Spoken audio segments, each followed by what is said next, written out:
Udah. Gimana? Enggak. Udah merah ya. Mana? Di mana ini di sini? Ya dulu. Emang iya bisa dipuasain? Gak tahu. Ini tidak tahu. Nanti di sini ada juga ketua gitu ceritanya. Hanya bisa. Katanya nggak bisa. Enggak, ini masukin ya, Bu. Masukin.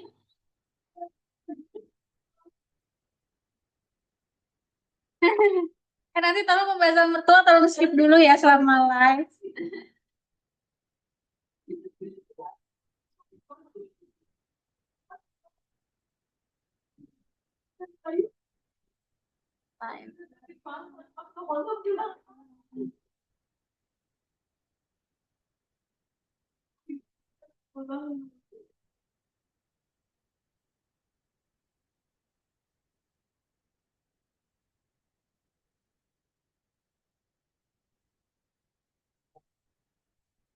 Gimana apa sih, Bu?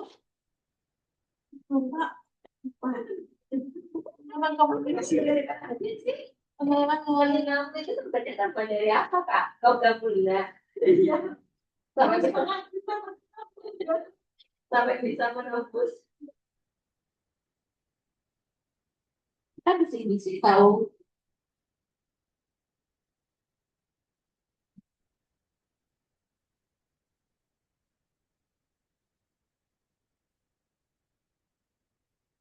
Menggunakan komunikasi yang saya menggunakan komunikasi apa dalam masukan.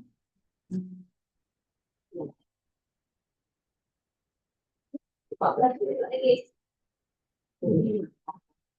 Sampai 15 menit kok.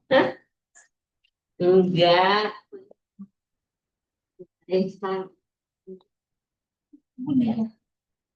Oh, itu lagi gitu. Lihat. Kayak gua udah mulai ya, Bu ya. Tapi ini nggak kelihatan. Hanya maksudnya layarnya. Oh, sekarang kan pakai kamera belakang. Kenapa nggak ada kamera belakang? Biar bagus, biar ininya nggak mirror. Ayo udah mulai tuh. Belum pakai yang itu bukan. Ditungguin teman-teman ya, kita lagi siapa? Udah lama nih nggak live, jadi lupa. Siapa?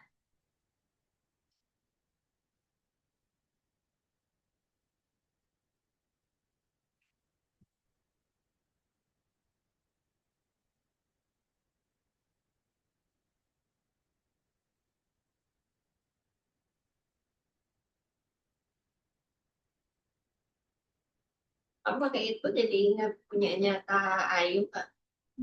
Ini. Hah?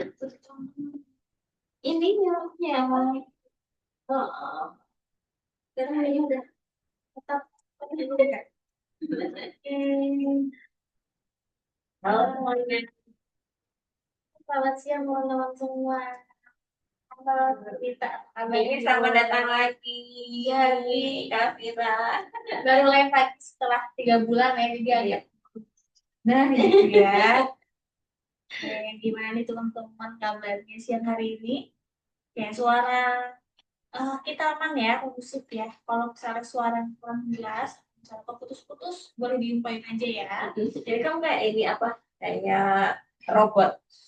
Ini loh, panelnya ini mic ya, bukan bukan bros ya. Jangan salpok gitu. Oke, gimana teman-teman semua kabarnya hari ini? Baik ya. Oke, hari ini kita mau sharing terkait dengan komunikasi asertif. Di mana perannya dalam pengasuhan anak usia dini gitu ya. Gimana sih komunikasi yang baik antara orang tua dan anak agar misalnya efektif gitu ya, agar tidak miskomunikasi atau misalnya mispersepsi ya, karena mungkin orang tua cuma ngasih tahu kayak gimana tapi anak menerimanya oh saya dimarahin di depan kayak gitu. Nah itu menghindari hal seperti itu dan uh, kita juga lebih aware ya, lebih tahu gimana sih cara komunikasi kasar.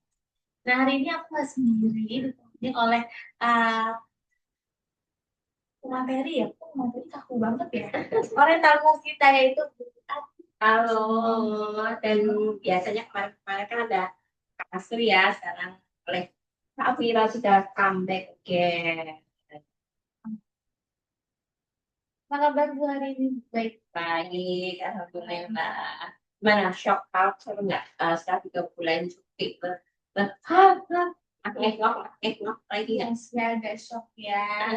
Raba-raba lagi nih gitu ya kerjaannya apa aja. PR-nya sih khususnya ya. PR-nya apa aja. Terus kan pasti ada banyak banget perubahan ya Bu selama 3 bulan. Ada jobdesk baru, ada tugas yang berubah dari biasanya. Atau misalnya regulasi yang berubah, nah itu jadi belajar lagi. Tuh, teman-teman. Nah, mulai masuk ya. Tadi sedikit agak ini kelas balik. Komunikasi asertif. Gimana sih Bu pengalaman itu ya? Apa namanya?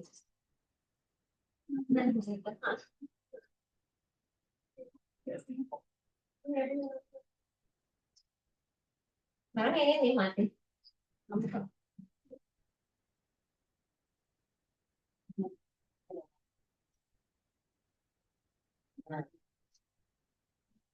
Komunikasi itu kan kebutuhan kita sehari-hari ya, setiap hari kita lakukan.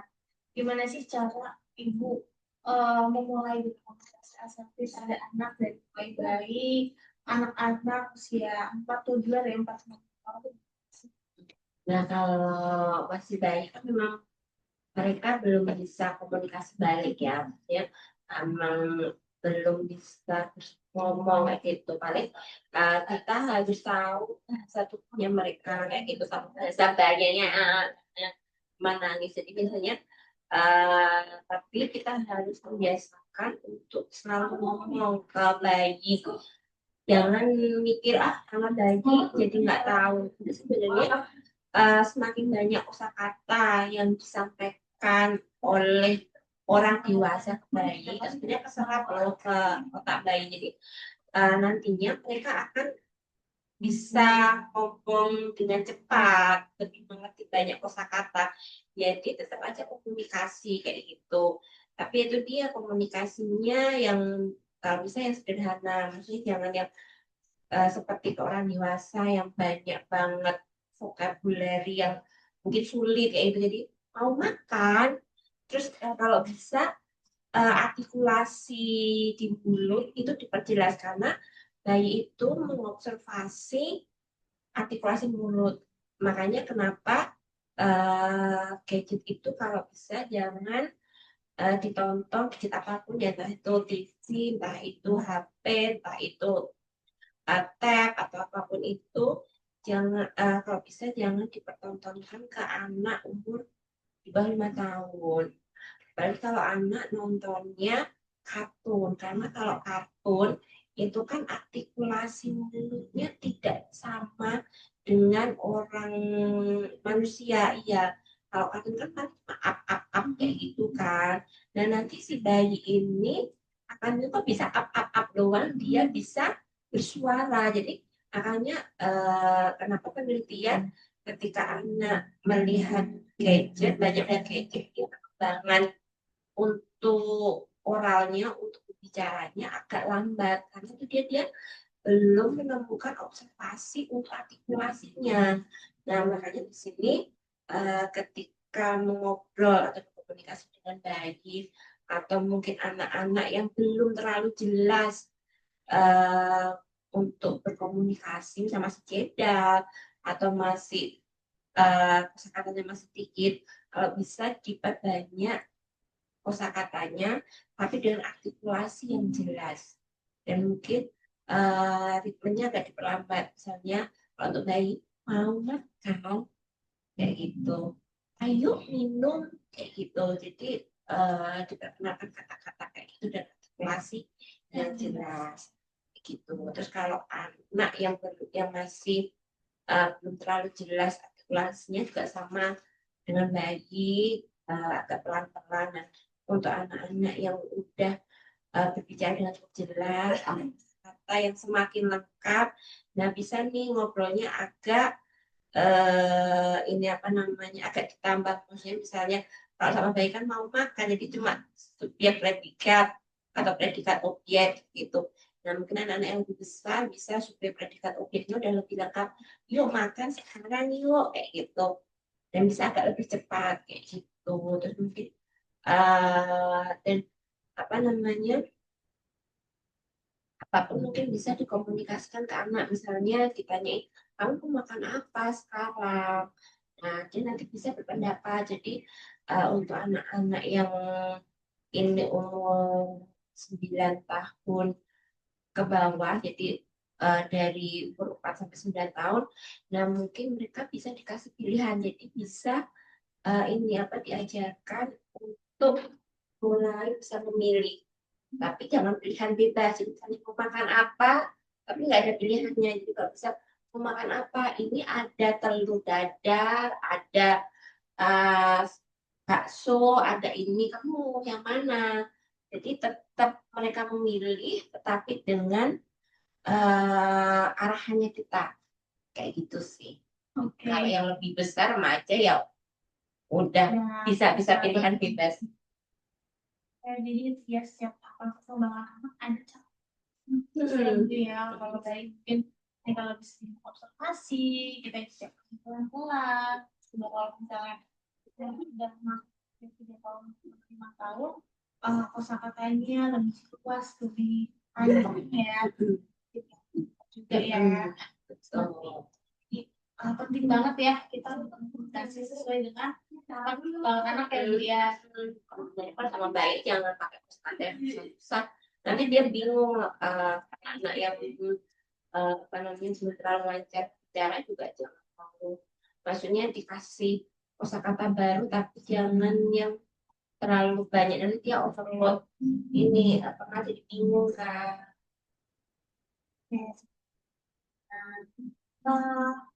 Mungkin teman-teman kalau ada yang mau nanya, sharing pengalaman boleh banget ya, kan? Tapi lagi dulu dua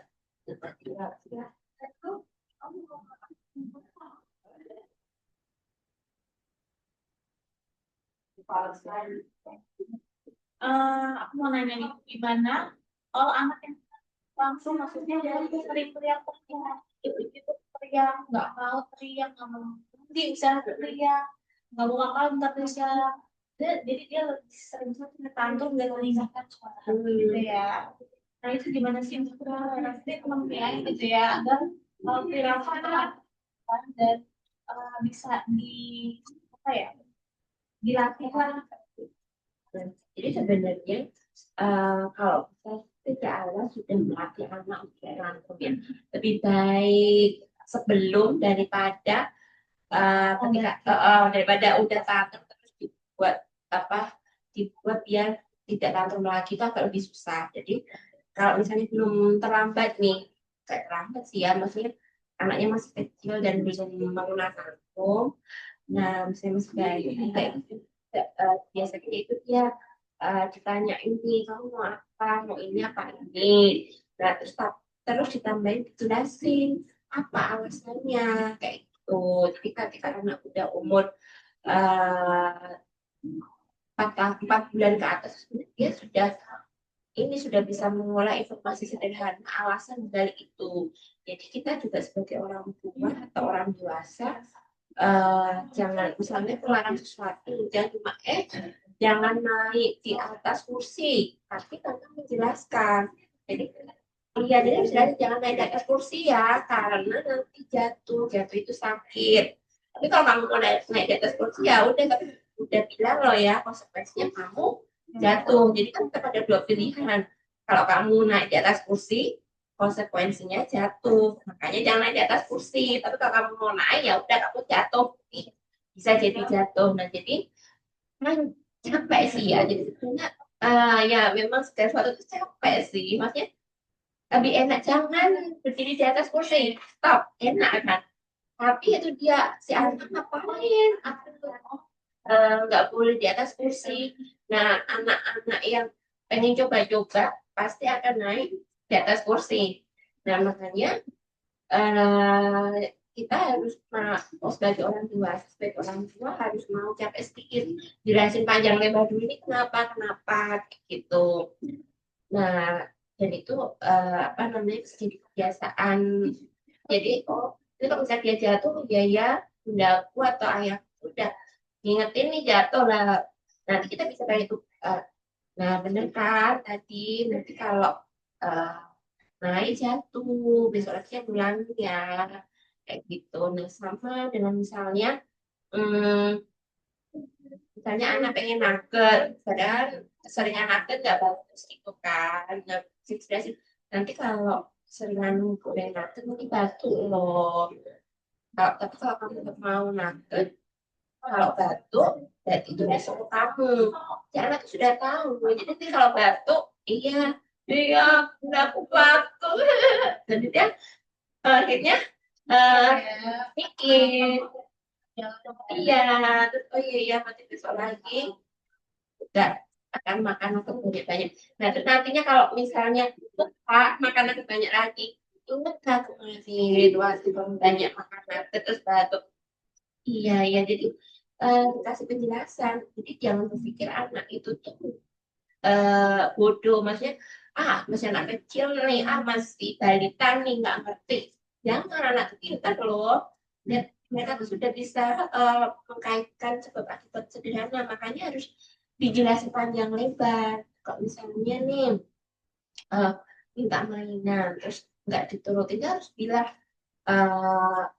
kamu kalau mau beli mainan mobilan, coba diingat mainan mobilan kamu di rumah ada berapa, udah banyak buat apa, kayak gitu. Jadi banyak-banyakin mobil karena ini, oh iya ya, ini mainan mobil udah banyak, jadi nggak beli. Nah, terus mungkin bisa pas di jalan terus melihat ada anak pengamen atau anak pemulung yang masih ikut mulung kayak gitu, bisa dilihatin, nih lihat banyak loh orang-orang yang gak punya uang, mas kamu ngambil uang untuk beli mainan terus, gak kasihan apa mereka tuh, misalnya anak nggak mau makan nih, lihat mereka aja buat makan tuh harus kerja dulu. Jadi bisa kayak gitu. Jadi nanti dia kami oh iya ya, pas dia nggak makan kamu nggak waktu kemarin jalan-jalan lihat pemulung atau pengamen, kamu udah enak kan makan, tinggal udah ada, masa nggak dihabisin tuh ya, kayak gitu sih. Iya semuanya pokoknya dijelasin, semua fenomena di dunia ini yang dijelasin satu persatu ke anak. Baik kalau anak banyak nanya ya, kan Mm-mm. anak-anak mau makan ke bawah tuh apa antusiasnya masih tinggi ya, Mm-mm. tahu ini kenapa kayak gini, ini kenapa kayak gini, nanti di jalan tanda apa kayak gitu. Mm-mm. Orang tua yang kita harus punya komunikasi yang menjelaskan kepada anak Mm-mm. ya. Benar, dan harusnya dibawa jalan-jalan. Jadi kata penelitian, semakin banyak anak dibawa traveling dan jalan, maka resiliensinya dia tuh semakin tinggi karena dia tahu yang luar tuh kayak gini. Oh, nggak seperti ini, kok gitu. Kira-kira dari umur berapa tahun Ya, mengenal dunia?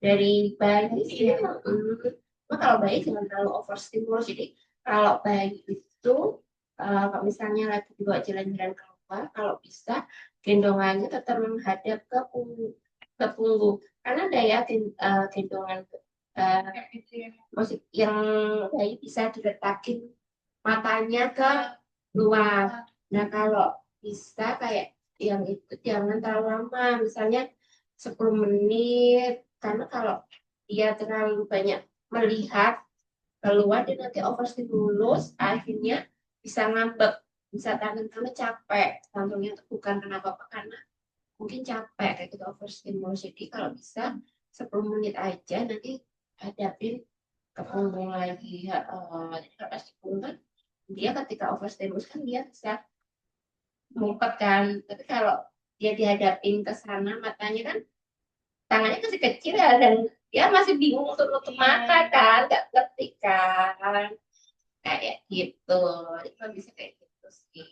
Jadi semini mungkin ya. Tapi jangan lama-lama, jangan sampai overstimulus deh. Bentar aja bisa kalau ke mall sejam aja terus dimadepin ke depannya 5 menit apa 10 menit pulang kayak gitu sih. Oke, teman-teman ya. eh Pasti ada cara seperti itu kalau misalnya kenapa anak ya, Bu, ya. Oke, aku mau cek dulu di kolom komen ya. Kita ada yang sama. Apa ada yang sapa-sapa mungkin? Hmm.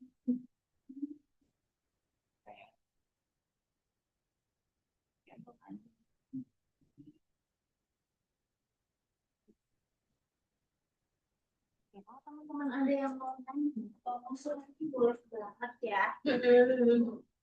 Komen aja. Iya, terus kalau misalnya yang belum kepikiran sekarang, terus baru kepikiran nanti, bisa banget ya DM. Nanti boleh ada yang kontak kami aja. Nanti kita akan jawab di sesi selanjutnya atau nanti kalau ada mau request tema, oh itu bisa banget nanti kita agendakan di next week.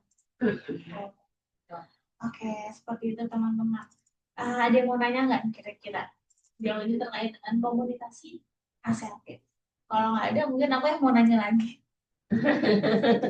Nah, gimana nih Bu? Cara komunikasi kepada anak yang memiliki gangguan atau keterbatasan speech. Nah, ada namanya golden time ya.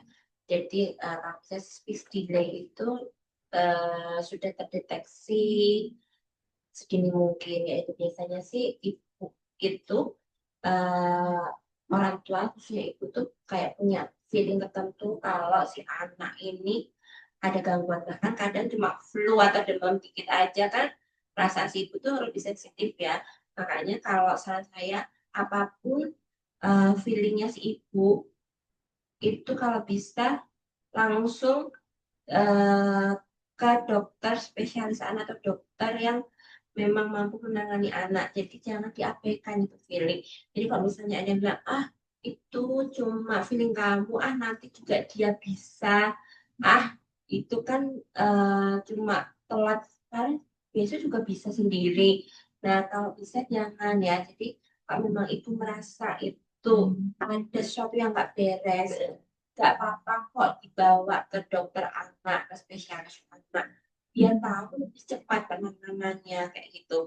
Nah, kalau misalnya aduh aku takut ini dianggap nanti kalau misalnya nggak benar nanti diejek sama dokternya, enggak lah, nggak mungkin dokter ngejek kayak gitu. Kalaupun nggak benar berarti alhamdulillah ya, berarti perkembangannya masih on track. Ya kan kita mengantisipasi kalau kira-kira ada sesuatu yang delay kayak gitu biar cepat ketahuan. Jadi nggak apa-apa, maksudnya overthinking kepada anak, tapi nggak jangan terlalu overthinking banget ya. Kalau misalnya dia merasa nggak enak, "Ih, kok anak aku kayaknya eh, kurang bisa bergaul kok sentuh dikit misalnya menolak, "Ih, kok nggak atau misalnya kok sampai umur segini belum bisa ngomong ya."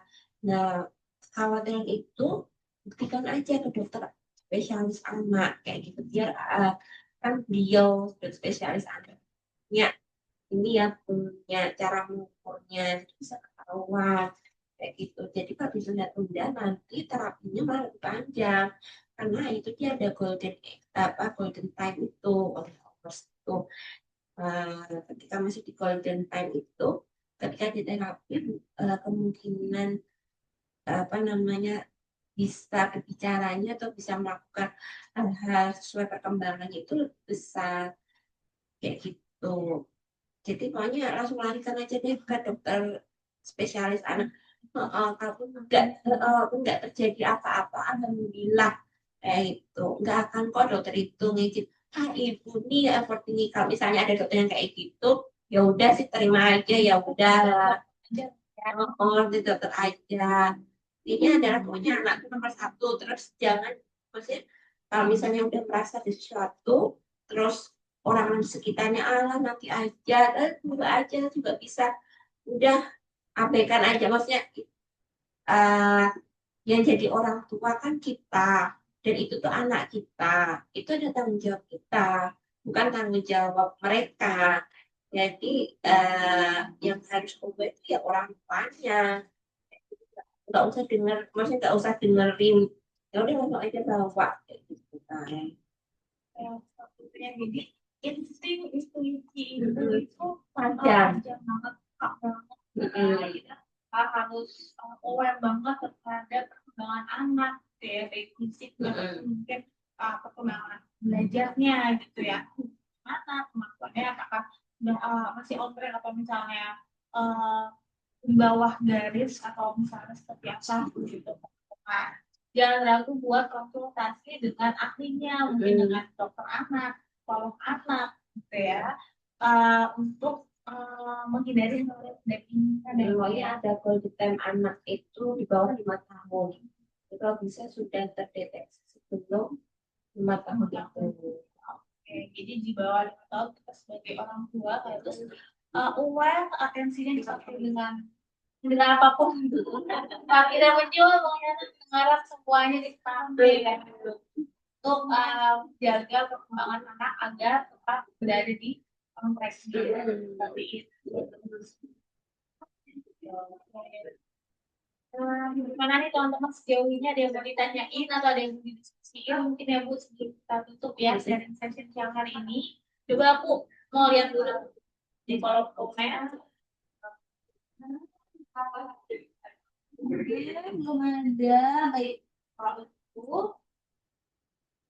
Oke, mungkin kalau belum ada yang mau ditanyakan atau bisa kita seperti ini ya Bu ya, sisi sharing sessionnya. Terima kasih banyak ya kita sama. Terima juga Bu jalan sehari.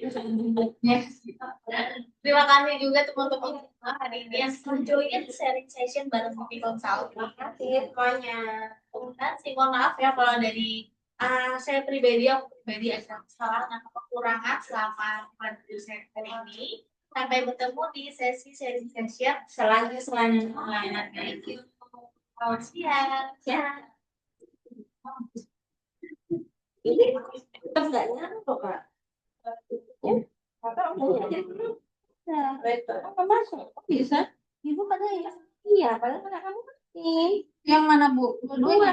Oh, yang dari tadi aku benar itu loh.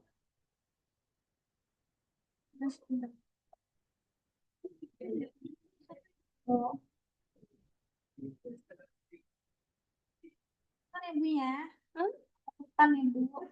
Iya, salah.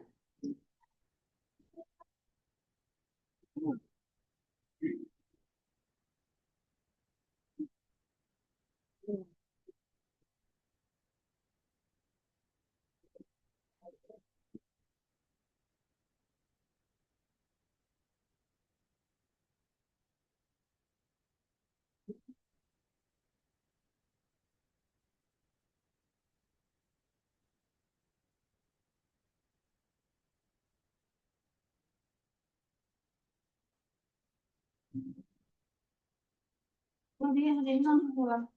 Hah? Nanti iya, salah satu. Aku mau meeting tuh jam 2. Iya, iya.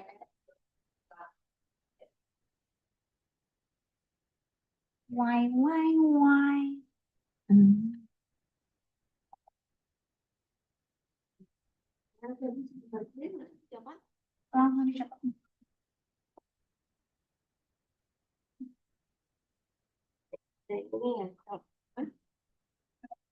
Ah, iya, emang.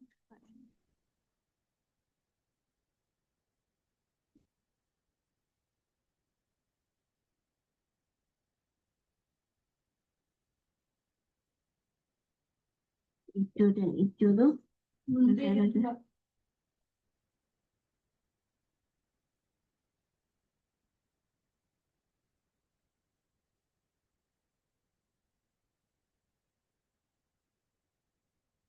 Prima. Ini dari Depok ke sini naik apa nih Gojek? Aku di Palembang. Iya, dan dari rumah ke sini. Dari Ije.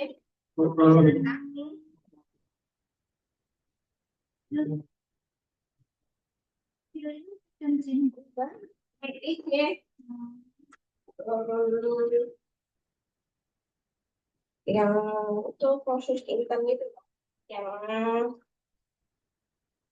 dari apa Velbap awan yang ditipu kecil-kecil itu yes mana